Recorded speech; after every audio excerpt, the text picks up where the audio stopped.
superviseurs ici. Du coup, si nous, on se fixe une zone atelier ici, on fait un peu de travail ici, dans ces deux sites ici, et après on refait quelque chose là-bas. Après, quand on a tout fait...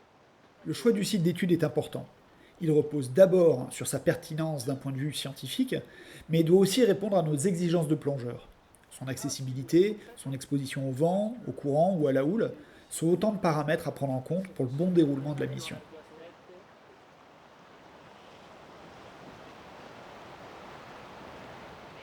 On est sur le site de la première forêt qu'on étudie en Guadeloupe. Donc, c'est une forêt qu'on a choisie parce qu'en termes d'abondance, elle est assez exceptionnelle. Donc on a vraiment des gorgones qui construisent en fait vraiment un habitat qui est beaucoup plus riche qu'ailleurs. Donc l'abondance, le recouvrement benthique est assez exceptionnel par rapport à tous les autres sites qu'on a pu observer autour de la Guadeloupe.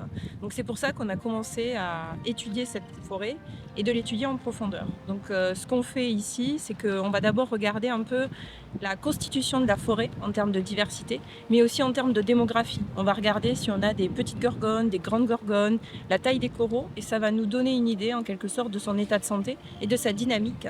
Est-ce que c'est une forêt vieillissante ou au contraire, est-ce que c'est une forêt qui est vraiment dynamique avec un renouvellement des populations à l'intérieur? Et pour avoir une idée de comparaison, ce qu'on fait, c'est qu'on va faire tous ces comptages à l'intérieur de la forêt, mais on les fait aussi à l'extérieur pour vraiment évaluer le rôle de cette forêt à arborer toute une biodiversité et à créer toute une zone de vie assez exceptionnelle.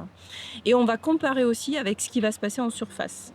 De nombreux récifs coralliens en surface sont dégradés. Et donc là, l'idée, c'est que cette forêt qui est située dans la zone des 50 mètres, on pense qu'elle a été préservée parce qu'elle est localisée plus profond et que finalement, il y a de nombreuses perturbations qui ne l'ont pas touchée.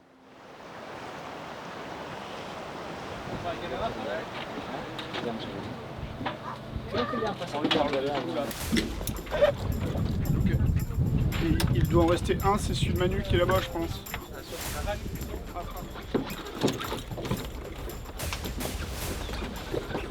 Ok, doucement, doucement. Ok, vas-y. Set point parce que c'est pas un set point, c'est un point 3. C'est un 3, ouais. T'as vu,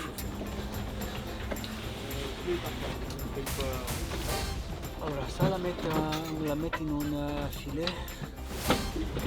Il est là.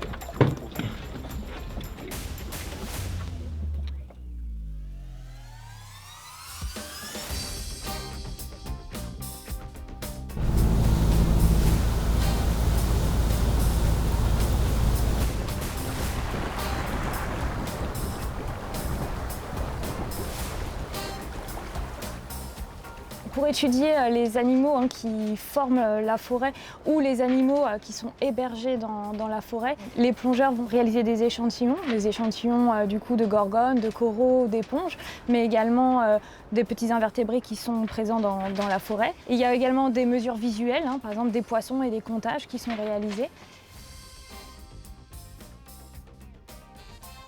Et il y a un deuxième type de données qui sont des instruments qui sont déployés dans le milieu, qui vont y rester de 1 à 3 jours pour déterminer justement comment la forêt va changer les conditions environnementales comme la lumière, la température ou encore le courant.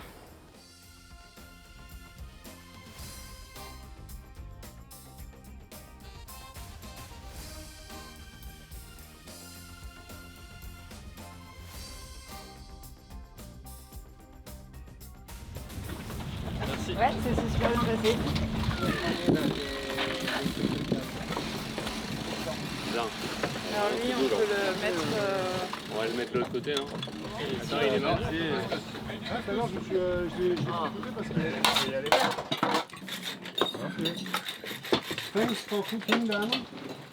Yeah, absolutely. Oh, it's a pleasure to be back in the kitchen, guys. On rentre en général le plongée en milieu de journée, assez fatigué, mais avec encore pas mal de travail à faire, en particulier la préparation de la plongée du lendemain avec le gonflage des bouteilles et le conditionnement des échantillons pour les scientifiques. Donc en fait, quand on rentre de plongée, il y a encore une longue journée qui nous attend malgré la fatigue.